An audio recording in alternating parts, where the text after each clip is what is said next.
हरये परमात्मने प्रणतक्लेशनाशाय गोविन्दाय नमो नमः।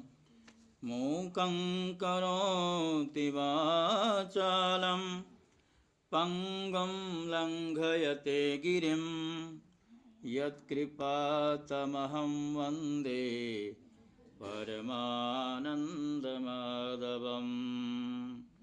श्रीकृष्ण गोविन्द हरे मुरारे, श्रीकृष्ण गोविन्द हरे मुरारे। हे नाथ नारायण वासुदेव, हे नाथ नारायण वासुदेव, हे नाथ नारायण वासुदेव, हे नाथ नारायण वासुदेव।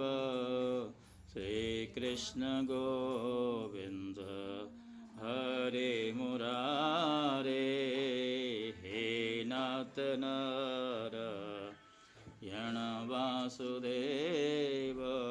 बोलो भागवत भगवान की, श्री कृष्णचंद्र भगवान की। भागवत कृपा के परिणाम स्वरूप आज हम भगवान के चरणों में बैठ कर के भगवान का गुणगान आरंभ कर रहे हैं। श्रीमद् भागवत महापुराण जो पुराणों में श्रेष्ठ है, महर्षि वेद व्यास जी ने जब तक भागवत पुराण की रचना नहीं करी तब तक उनको भी मन को शांति नहीं मिली। अन्य 17 पुराण रच डाले, महाभारत जैसा विशाल ग्रंथ रच डाला और वेदों के विभाग कर दिए, 1 से 3 वेद कर दिए। उन सब के बावजूद भी उनके मन को शांति नहीं मिली। तो अशांत मुद्रा में अपने आश्रम में बैठे थे तो नारद जी आए। नारद जी ने आते ही समझ लिया कि वेद व्यास जी के मन में कोई असंतोष है, यानी कोई कमी है। तो उन्होंने कहा कि बताओ आपकी चिंता का कारण क्या है। वो कहने लगे कि चिंता का कारण यही है कि मुझे ऐसा लगता है कि मैंने जीवन में कुछ किया ही नहीं।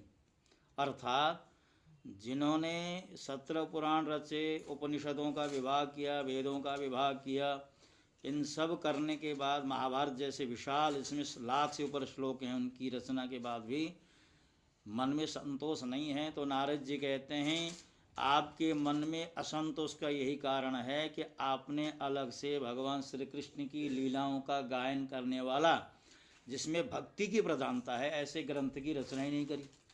और जब तक भगवान के चरणों में आपका मन लगेगा नहीं, भगवान की भक्ति की व्याख्या आप जब तक करोगे नहीं, तब तक आपके मन को शांति नहीं मिल सकती। यही हम सब लोगों का भी हाल है। हम संसार में सुख ढूंढ रहे हैं, लेकिन हमारे ऋषि मुनि लोग, हमारे शास्त्र क्या कह रहे हैं कि अगर सुख ढूंढना चाहते हो तो भगवान के चरणों में है, और भगवान के चरणों में पड़ा हुआ जो सुख है वो तभी मिलेगा जब उनसे जुड़ोगे। तो इसलिए श्रीमद् भागवत भगवान से मिलाने का ग्रंथ है। बोले श्री कृष्णचंद्र भगवान की। श्रीमद् भागवत महापुराण में 18,000 श्लोक हैं, 12 स्कंधों में इसका विभाग किया गया है, 335 अध्याय हैं इसके अंदर, और आरंभ में 6 अध्यायों में इसके महात्म्य का वर्णन है। तो महात्म्य के आरंभ में यहाँ पर भगवान श्री कृष्णचंद्र की वंदना की गई है, मंगलाचरण किया गया है। मंगलाचरण किस लिए करते हैं? कहते हैं किसी भी शुभ कार्य के आरंभ में मंगलाचरण करना चाहिए। मंगलाचरण का मतलब है कि मंगल आचरण, भगवान के नाम का सुमिरन। हम किसी भी शुभ कार्य से पहले, चाहे हम घर में छोटा मोटा भी कोई कार्यक्रम करते हैं या कोई भी उत्सव महोत्सव आदि करते हैं, तो गणेश जी को मनाते हैं। ऐसे ही श्रीमद् भागवत रूपी इस ग्रंथ में प्रवेश करने से पहले भगवान की वंदना की गई और भगवान से कहा सच्चिदानंद रूपाय विश्वतपत्यादि हेतवे तापत्रय विनाशाय श्री कृष्णाय वयम नमः।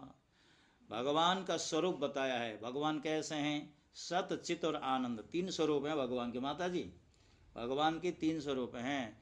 कहने लगे पहला स्वरूप कौन सा है? सत स्वरूप है, यानी भगवान सत्य हैं। सत्य का दूसरा नाम ही भगवान है और भगवान का दूसरा नाम ही सत्य है। तो पहला नाम क्या हुआ? सत्य हुआ। तो दूसरा नाम है चित। चित कहते हैं ज्ञान को।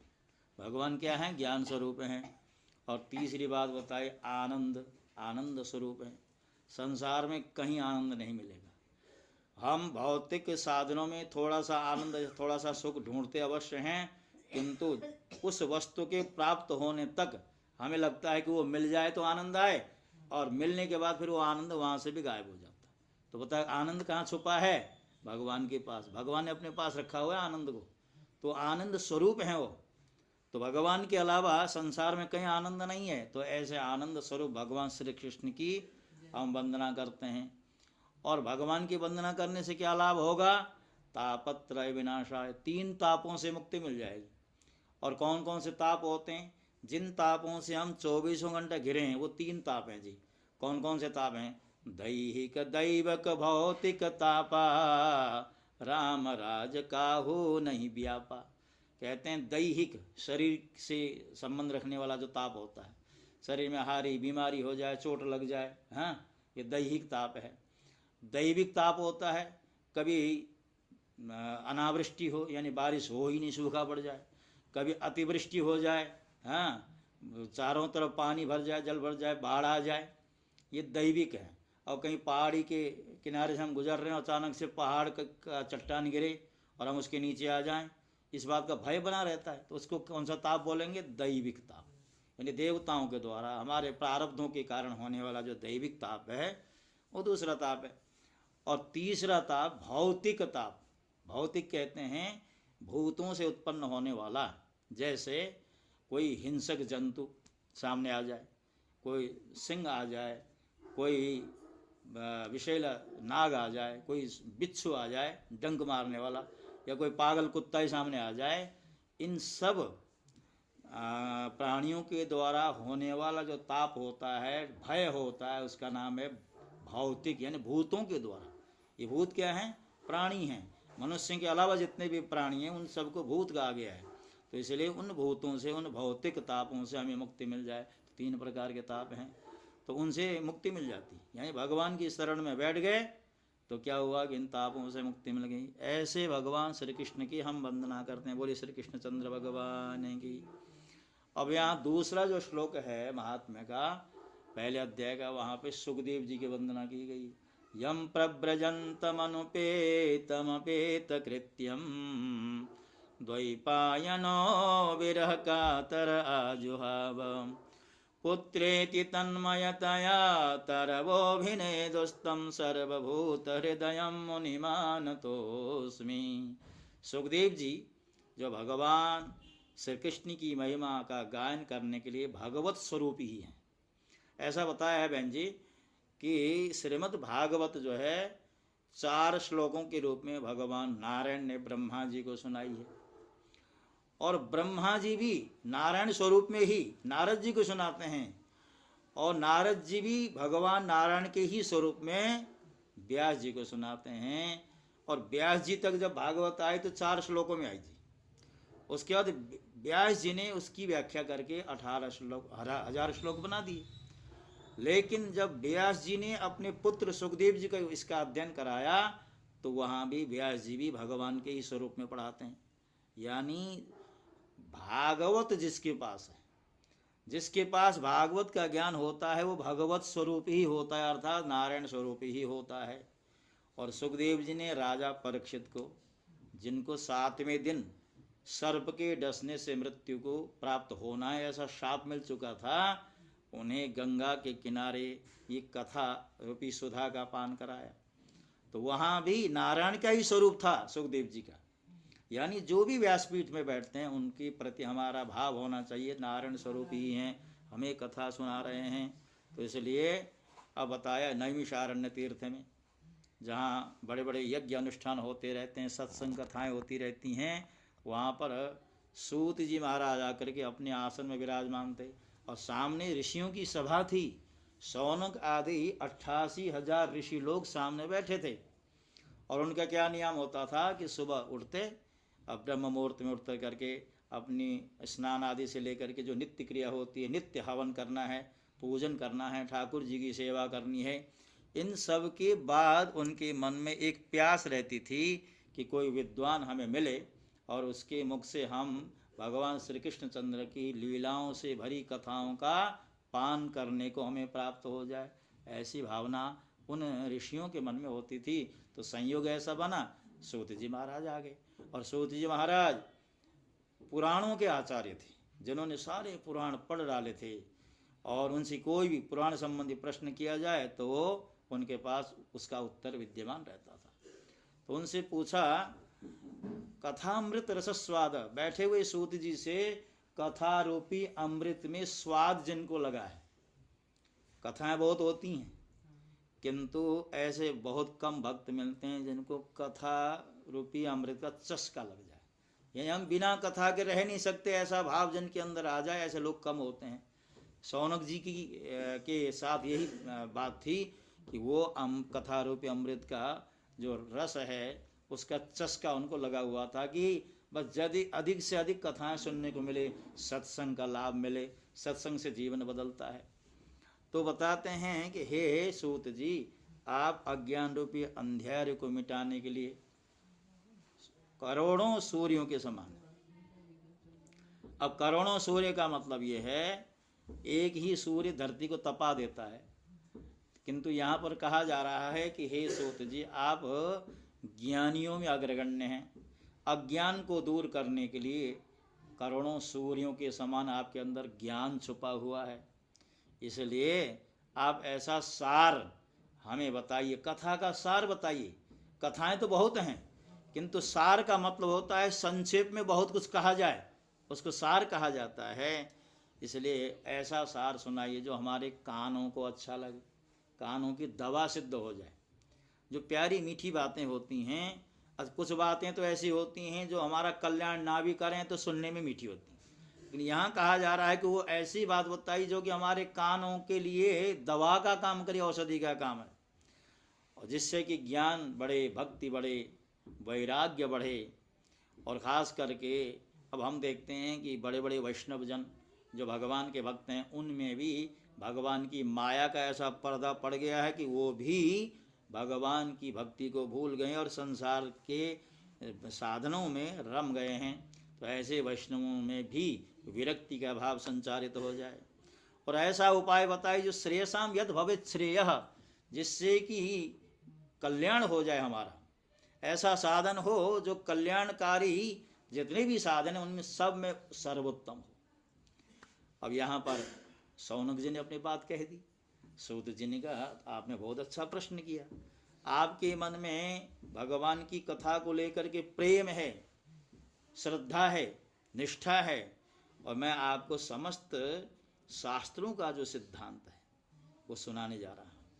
और वो सिद्धांत कैसा है जिससे कि संसार का जो भय है, संसार को लेकर के हमारे मन में भय रहता है, हाँ, चाहे वो अपनी को लेकर के हो, परिवार को लेकर के हो, कारोबार को लेकर के हो, समाज में अपने जो स्वजन लोग हैं उनको लेकर के हो, कोई न कोई फिक्र मन में बनी रहती है, तो उसको संसार का भय कहते हैं। तो ऐसे भय को नाश करने वाला जो उपाय है मैं आपको बताने वाला हूँ, जिससे भक्ति बढ़ेगी और भगवान श्री कृष्ण के चरणों में मन लगेगा। और वो साधन मैं बताने जा रहा हूँ जो काल रूपी अजगर की मुख की शिकार हम सब लोग किसकी शिकार होने वाले हैं? काल रूपी अजगर के। काल रूपी अजगर मुंह बाए खड़ा है, बैठा है वो, और हम धीरे धीरे धीरे उसके मुंह की ओर जा रहे हैं। जाना तो सबको है, लेकिन एक वो होता है जो डरता हुआ जाता है, और एक वो होता है जो निर्भयता पूर्वक जाता है। निर्भयता पूर्वक कौन जाता है? जो ये समझ लेता है कि हमें जाना है। और वो ज्ञान कहाँ से प्राप्त होगा? सत्संग से होगा, कथा से होगा। अब देखिए श्रीमद् भागवत में 12वें स्कंद का जो 6ठा अध्याय है, वहाँ पर परीक्षित, जिनको 7वें दिन मरना था, पहले तो भय उत्पन्न हुआ मन में, और भय 2 प्रकार का था। एक तो इस बात का भय था कि मुझसे अपराध हो गया, और कहीं ऐसा ना हो कि उस अपराध के बूते मुझे नरक आदि लोकों में जाना पड़ जाए। दूसरा ये था, मरते समय बड़ा कष्ट होता है। 1000 बिच्छुओं के डंक मारने से जो तकलीफ होती है, वैसी तकलीफ प्राणों के निकलते ही होती है, ऐसा बताया है शास्त्रों में। तो बताते हैं राजा परीक्षित को दोनों ही डर था। एक तो एक ऋषि जो बिल्कुल अपने आश्रम में तपोनिष्ठ होकर के बैठे थे, आनंद से उनका अनादर हो गया। दूसरा क्या हो गया कि मरने का डर तो सबको ही होता है।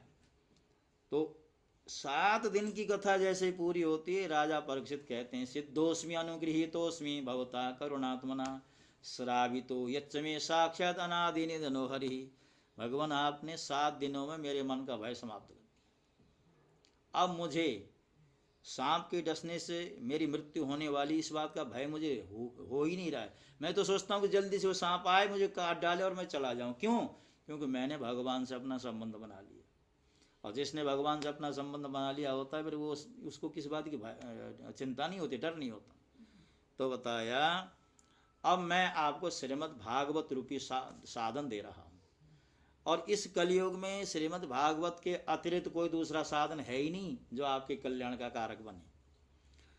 अब कहते हैं राजा परीक्षित जिन्होंने राजपाट का परित्याग कर दिया, गंगा के तट पर चले गए और सुखदेव महात्मा उनको कथा सुना रहे थे। उसी समय एक घटना घटित हुई। स्वर्ग में जो देवता लोग रहते थे उन देवताओं में इस चर्चा शुरू हो गई कि गंगा के किनारे कथा रूपी अमृत बांटा जा रहा है, क्यों न हम भी वहाँ पहुँच जाएं। और देवताओं ने क्या काम किया कि स्वर्ग का अमृत एक कलश में भरा, क्योंकि स्वर्ग में तो अमृत ही मिलता है और कुछ नहीं मिलता। तो अमृत भर करके वो कलश ला करके सुखदेव जी के सामने रख दिया। कहने लगे कि महाराज एक काम कीजिए, ये जो स्वर्ग का अमृत है ना, ये राजा को पिला दीजिए। और स्वर्ग का अमृत यदि राजा ने पी लिया तो होगा क्या कि राजा की मृत्यु समाप्त हो जाएगी, ये तो अमर हो जाएंगे। और इसके बदले में हमें क्या देना? इसके बदले में हमें कथा रूपी अमृत दे दीजिए। अब देखिए अदला बदली की बात हुई तो सुखदेव जी हंसे, मुस्कुराते हुए कहने लगे को सुधा को कथा लोके को काच को मणिर महान। अरे देवताओं, तुम बड़े मूर्ख हो। देखो अदला बदली जो की जाती है ना, व्यवहार में भी हम देखते हैं अदला बदली में बराबरी का मूल्य जिसका होता है उसकी अदला बदली होती है। तो गांव देहात में क्या होता है, अब तो खैर पैसे सबके पास होते हैं। पुराने ज़माने में कोई भी चीज़ लेनी देनी तो अनाज से करते थे, अनाज दे दिया उसके बदले में कोई सौदा ले लिया। लेकिन वहाँ ये देखा जाता था कि इतने किलो अनाज बराबर इतने किलो सौदा, यही होता था। अब उसमें तो बराबरी की बात होती है। अब यहाँ पर कह रहे हैं कि तुम अदला बदली भी करना चाह रहे हो तो असमान मूल्य की अदला बदली करना चाह। असमान मूल्य का क्या मतलब होता है? यानी जिनके मूल्य में कोई मेल नहीं है। कोई व्यक्ति एक कांच का टुकड़ा लेकर के किसी जौहरी के पास चला जाए, सुनार के, और कांच के टुकड़े के बदले में कहे कि मुझे तो बस जरा रत्ती भर हीरा दे दो, क्या दे देगा वो? बड़ी सी बोतल ले जाओ तोड़ करके या साबुत ले जाओ और कहो कि भाई ये तो बहुत सारा कांच है और वो हीरा भी कांच जैसा ही होता है, तो एक काम करो मुझे टुकड़ा भर दे दो, रत्ती भर दे दो, बस वही बहुत है। तो वो हंसेगा, कहेगा अरे मूर्ख, कहाँ तो हीरा और कहाँ एक सामान्य कांच। तो ऐसे ही सुखदेव जी भी हंसे, कहने लगे कसुदा को कथा लो के को काचा को मणिर महान। एक कांच में और मणि में भिन्नता है, ऐसे ही कथा में और स्वर्ग के अमृत में भिन्नता है। इसलिए जाओ, मैं तुम्हें कथा रूपी अमृत नहीं देता। और सुखदेव जी ने संदेश दिया, यदि आपको कथा रूपी अमृत का पान करना हो तो आगे बैठो नीचे, जैसे राजा परीक्षित बैठने वाले हैं 7 दिनों तक। और राजा परीक्षित के बारे में ऐसा कहते हैं कि उनसे पूछा गया, 3 दिन की कथा पूरी हो गई, चतुर्थी कृष्ण जन्मनि, कथा में चतुर्थ दिन भगवान श्री कृष्ण आते हैं। अब यहाँ भी आएंगे चौथे दिन। तो कृष्ण जन्म का दिन था, तो सुखदेव जी ने पूछ लिया, अरे भैया 3 दिन हो गए कथा सुनते सुनते और मैं एक आसन में बैठा हूँ, तुम भी एक आसन में बैठे हो, तो ये बताओ अगर तुम्हें भूख प्यास लगती हो तो मैं कुछ देर के लिए कथा रोक सकता हूँ, तुम अपनी तंदुरुस्ती को बनाओ, क्योंकि आगे और 4 दिन बैठने हैं। तो राजा ने कहा निवृत्त तरसैरुपगीयमानान् भवौ सदा श्रोत्र मनोभिरामान् कौत्तम श्लोक गुणानुवादान् पुमान् विरज्येद विना पशुघ्नान्। राजा ने कितना सुंदर उत्तर दिया। राजा ने कहा कि निवृत्त मार्गियों के द्वारा पिया जाने वाला जो अमृत है, निवृत्त मार्गी का मतलब होता है जो संसार से मुड़ करके भगवान की भक्ति के मार्ग में आगे बढ़ना चाहते हैं, ऐसे पथिक, उन पथिकों के द्वारा पिया जाने वाला कथा रूपी अमृत है, उसको पीते हुए मुझे संसार याद आता ही नहीं है। अब जब संसार याद नहीं आता तो शरीर की सुध भी नहीं रहती।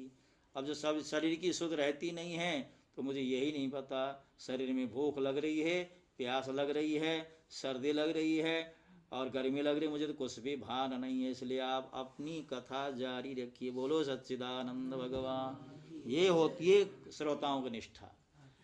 तो अब देवता लोग तो वहां से चले गए, क्योंकि देवताओं से तो मेहनत तो होती नहीं, वो जमीन में आके बैठ नहीं सकते। वो तो सोच रहे थे भाई जैसा सौदा लिया जाता अदला बदली करके ऐसे लेके चले जाएंगे, स्वर्ग में जाके कथा रूपी अमृत का पान कर लेंगे। अब ये चर्चा जो है, राजा 7 दिन में मुक्त हो गए, ब्रह्मा जी के पास ब्रह्मलोक में पहुंच गई। और ब्रह्मलोक कहाँ है? ब्रह्मा जी सत्यलोक में रहते हैं। सत्यलोक ऊपर, भूर भुव स्व म जन तप सत्य, यानी सबसे ऊपरी लोक है ये धरती से। हाँ, वहाँ ब्रह्मा जी रहते हैं। और वो चर्चा पृथ्वी से ब्रह्मलोक तक पहुँच गई। और ब्रह्मलोक में जब ब्रह्मा जी ने सुना कि राजा परीक्षित की मुक्ति श्रीमद् भागवत से हो गई है, तो ब्रह्मा जी के मन में थोड़ी सी जिज्ञासा हुई। ब्रह्मा जी सोचते हैं जरा देखूं तो सही भागवत का गौरव क्या है। तो उन्होंने क्या काम किया, एक तराजू मंगाया और तराजू के एक पलड़े में तो रख दिए सारे ग्रंथ और दूसरे पलड़े में श्रीमद् ये ग्रंथ जो है, बस खाली एक ही ग्रंथ रख दिया। और जैसे तौलने लगे तो जिस पलड़े में श्रीमद् भागवत जी स्थापित हैं वो पलड़ा तो जमीन में टिका हुआ है, और दूसरा जो पलड़ा जिसमें सारे ग्रंथ रख दिए थे वो तो उठा हुआ है। तो समझ गए कि महत्ता किसकी है। जिसका पलड़ा झुका होता है वही तो भारी होता है ना। तो इसलिए समझ गए कि भागवत ही सर्वश्रेष्ठ ग्रंथ है। और बताते हैं श्रीमद् भागवत की कथा विविध प्रकार से होती है, किंतु सप्ताह विधि से अगर कथा सुनी जाए तो ये उत्तम फल देने वाली होती।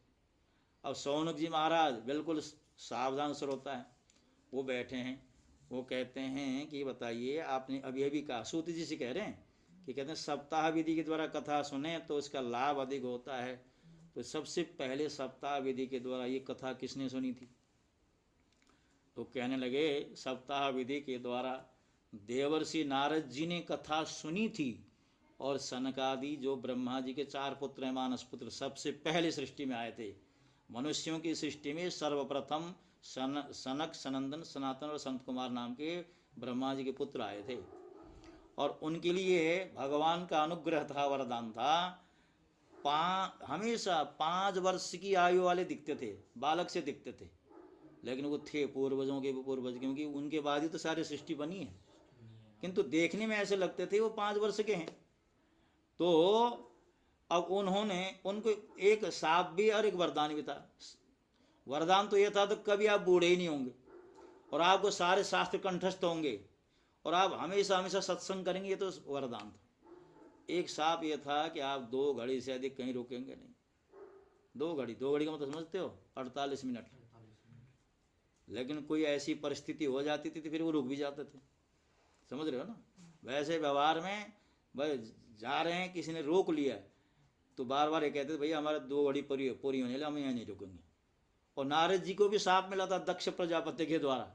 दक्ष ने नारद जी को ये शाप दे दिया था कि तू लोगों के घर में आग लगाता है, इसलिए जा तू, मैं तुझे शाप देता हूँ कि 2 घड़ी से अधिक कहीं रुकेगा नहीं। आग लगाने का मतलब ये है, दक्ष प्रजापति के पुत्र हुए और उनको कहा कि तुम गृहस्थ में प्रवेश करके अपना जो है संतान की धारा को आगे बढ़ाओ। उन्होंने कहा पिताजी एक काम करते हैं, हम जो है पहले ये पृथ्वी को देख लेते हैं। अब क्योंकि हम ही राजा होने वाले हैं तो ज़रा पृथ्वी की लंबाई चौड़ाई देख लें, कहाँ क्या कुछ है। और देखने के लिए निकले तो पश्चिम दिशा में गए तो एक ऐसा नारायण सरोवर नाम का तीर्थ मिला उनको, और उसके चारों तरफ ऐसे सुंदर सुंदर फूल खिल रहे थे, भौरे गुंजार कर रहे थे और हंस जो है जल में क्रीड़ा कर रहे थे। अचानक से उनको जल में प्रवेश करके नहाने का मन हुआ। और नहाने के साथ साथ उसी समय नारद जी वहाँ पहुँच गए। नारद जी ने कहा अरे दक्ष पुत्र तुम किस लिए निकले होगा? कहने लगा हम तो सृष्टि के लिए पिताजी ने कहा एक बार संसार को देख लेंगे, उसके बाद विवाह आदि कर लेंगे। तो नारद जी ने कुछ ऐसे प्रश्न कर दिए कि वो उलझ गए, फंस गए। तो कहने लगे कि आप ही बता दो। तो नारद जी ने उत्तर बता दिया। तो कहने लगे अब हम संसार में लौटने वाले नहीं हैं। तो उन्होंने एक प्रश्न किया था, एक ऐसी गुफा बताओ जिस गुफा में जाके फिर कभी वापस नहीं होना होता, वो गुफा का नाम बताओ। तो बड़े विचार पूर्वक उन्होंने खुद ही जवाब दिया कि हमें ऐसा लगता है कि गुफा वो है जो भगवान की चरण है, वही ऐसी गुफा है जहाँ जाने के बाद लौटना नहीं पड़ता। यानी भगवान को जो जिसे भगवान मिल जाए वो कहाँ आता है। तो ऐसे कई सारे प्रश्न थे। और नारद जी ने जब देखा तो ये मेरे शिष्य होने लायक हैं, तो उनको और भी कुछ ज्ञान उनको समझा दिया, बहुत सारी बातें बता दी। तो उन्होंने कहा गृहस्थी में क्या रखा, हम तो सन्यासी हो जाते हैं। 10,000 पुत्र थे वो, अब वो सन्यासी हो गए। अब दक्ष को पता चला तो फिर उन्होंने 1,000 पुत्र और उत्पन्न किए। वो तो मानसिक सृष्टि होती थी। तो उनको भी कहा तुम भी सृष्टि करो। उन्होंने कहा एक बार